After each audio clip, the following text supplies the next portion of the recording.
All right, guys, let's wrap up with the quarterbacks. We're going to do one guy for a 1 QB league each, and then we'll do one guy for a Superflex league each. Erickson, give us your 1 QB guy.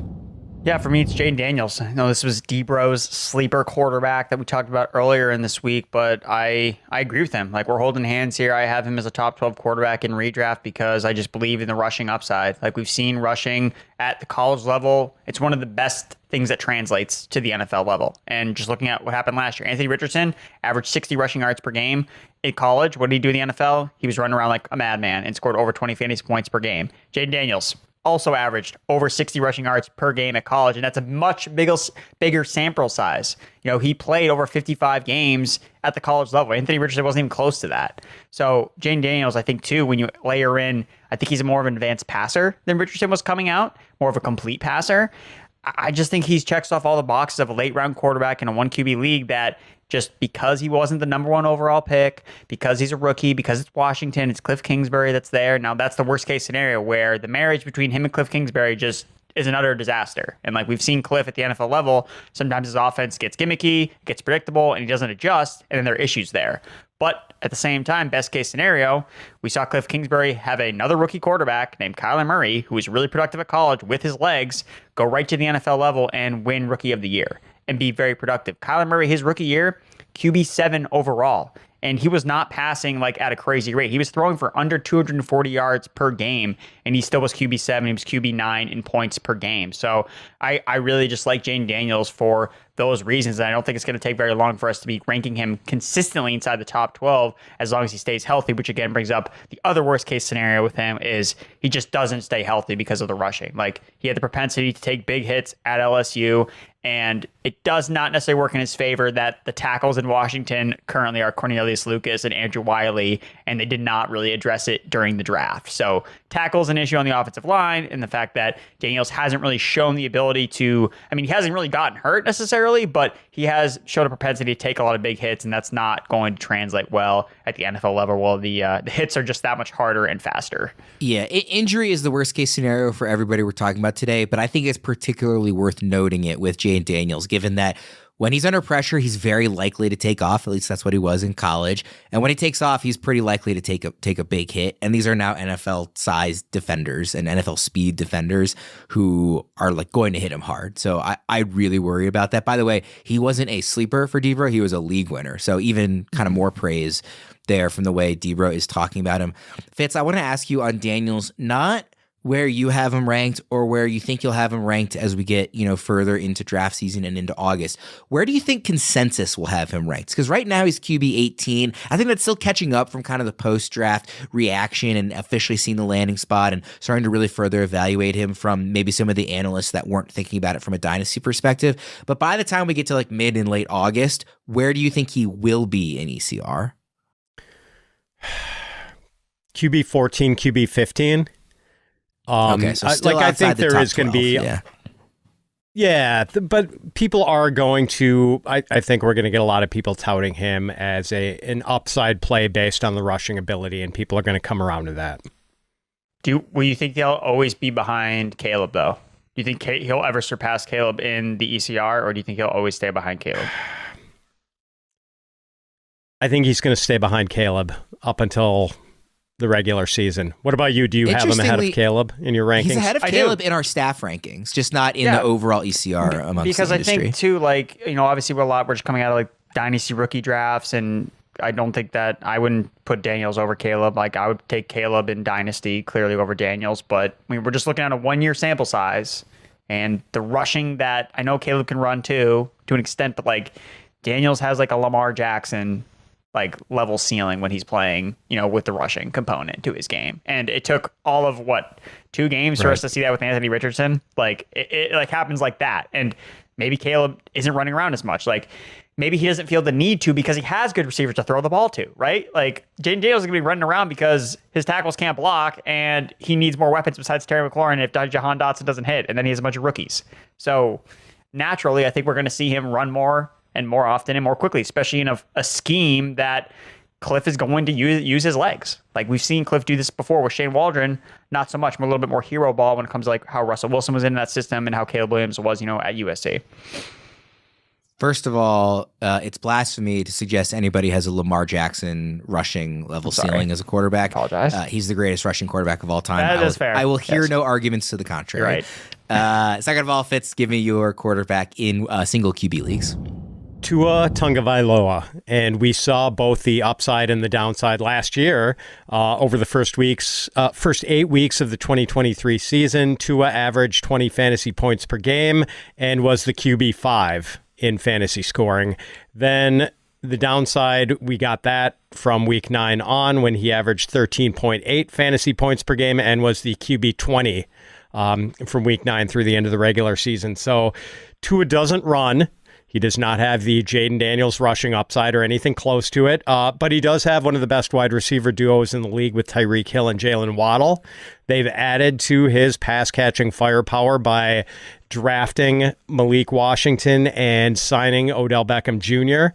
So now that's a deep wide receiver room with some injury insurance in case anything happens to Hill or Waddle. And they've got all sorts of weaponry in the backfield with Devon Achane, Raheem Mostert, and now Jalen Wright. So also, the Dolphins lost a lot on the defensive side of the ball this year. Christian Wilkins, Xavier Howard, Andrew Van Ginkel, Jerome Baker.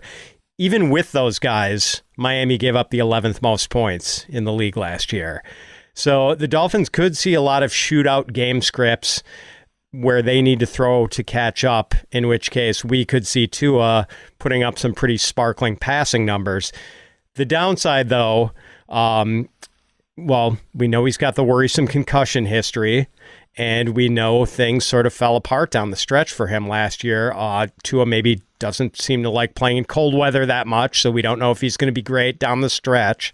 So yeah, this could really go either way. The nice thing is, like, he's being drafted as a quarterback too. So with the consensus ADP of QB 14, even if we don't know if we're getting Dr. Jekyll or Mr. Hyde, there is a reasonable case to be made for gambling on Dr. Jekyll at that price.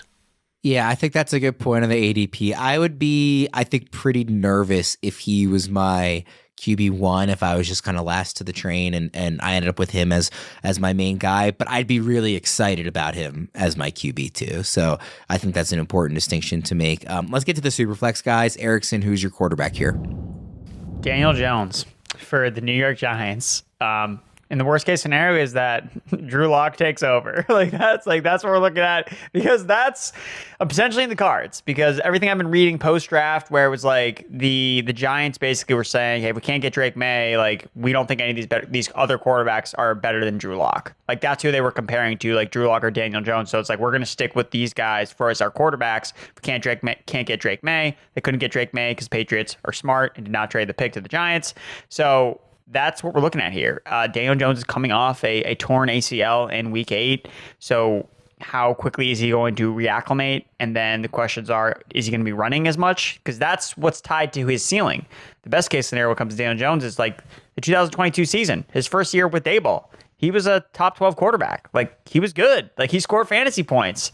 And last year was the worst run he could possibly have. Like, he got hurt. The offensive line was a mess. And when he came back, he got hurt again. Like, it was just an absolute disaster. And there's obviously some concern with the Giants. Like, this year, it seemed like, yeah, he's going to be the starter. They're paying him X amount of money. So it's like, let's give him a shot. But it's his job to lose. And Drew Lock has been, like, pretty vocal about, like, hey, I wanted to be on the Giants because they said I could compete for the starting job and potentially win the QB1 spot. So it's a large range of outcomes when it comes to Daniel Jones. But, I mean, he's, like, buried in QB rankings. Like, I think the last time I checked, he's like QB 28. Like, so I moved him up significantly, especially after the draft, because they got Malik Neighbors, who's a receiver that I think that Daniel Jones, like, needs desperately just as an offensive playmaker that you can just get the ball to and let him do his magic.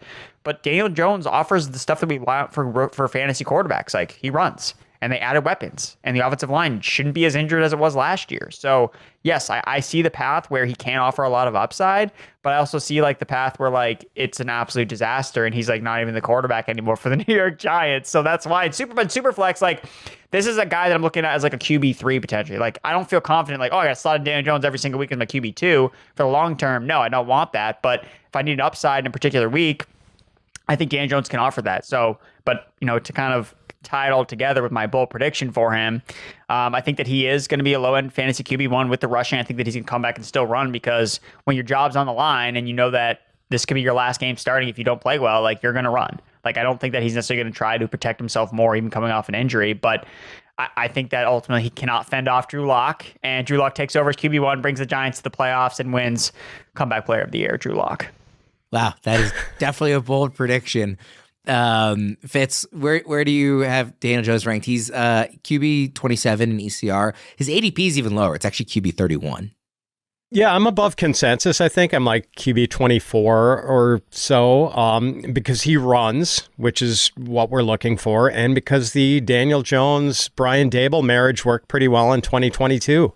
So I guess I'm kind of cautiously optimistic where if you throw Malik Neighbors into this offense and maybe the offensive line is patched up at least a little bit, that it could work again.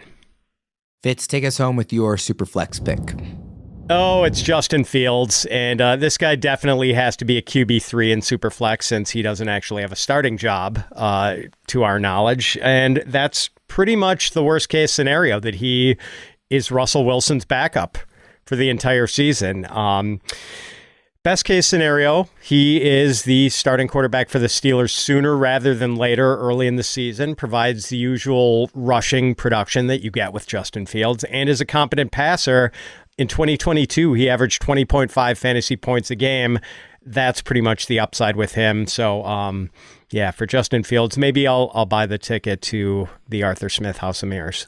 Well, plus you get the kick returns if you're in a league that covers those kick return yardage.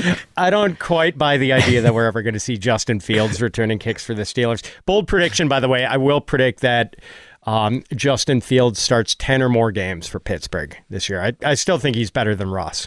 I do too, and I think it will become I think the only reason that doesn't play out is if Tomlin is just like kind of stubborn and like, I want to take the veteran who's been there before and like wants to keep alive the streak of not having a below 500 season. Like, I think the upside is just so much clearer with Fields. Like, as a Ravens fan, I'm really hoping they start Russ as many games as possible because Fields scares me a whole lot more. Erickson, what do you think about Fields quickly before we get out of here? Fields is 40-1 to win comeback player of the year, and he checks off a lot of boxes. Again, and he's not coming off an injury, but if you look lately at who's won this award the last couple of years, even last year, Joe Flacco, he wasn't injured. He came off the couch, but he came off a different situation. Geno Smith wasn't injured, but he kind of came off of being a cast out. Like, who has been written off more than this past year than Justin Fields? I mean, come on. Like, that was the spiel with Geno Smith. The league wrote me off, didn't write back. And then he won the award. So, I mean, with Fields, look, and especially with how that award is so driven to the end of the season, where it's like, let's say the last 4 games, Russell Wilson either goes down to an injury or he gets benched. Justin Fields leads the Steelers to the playoffs with a 4-game stretch of elite play where he's just running like a maniac. People are going to vote for him to win comeback player of the year. And he's going to be, I mean, when the fantasy championships come around, Justin Fields is going to be the Steelers starting quarterback, and you're going to want him on your team. I'm not like some lifetime like Justin Fields truther the way like Debro is been a huge fan for a while, but I think he's the third best quarterback in that division. I think Lamar and Burrow are the only 2 quarterbacks in that whole division. I'd rather have him than Deshaun Watson, honestly. Given what we've seen recently, I'd certainly rather have him than Russell Wilson. So yeah, like I said, he scares me a lot as a fan of a team in that division. We'll get out of there on that. Thank you everybody for tuning in for our risk versus reward. Like I said, we gave you a dozen high upside sleepers, so hopefully you can hit on some of those guys here in draft season. For Erickson and Fitz, I'm Ryan Wormeli. Thank you for tuning in, and we'll see you again next time.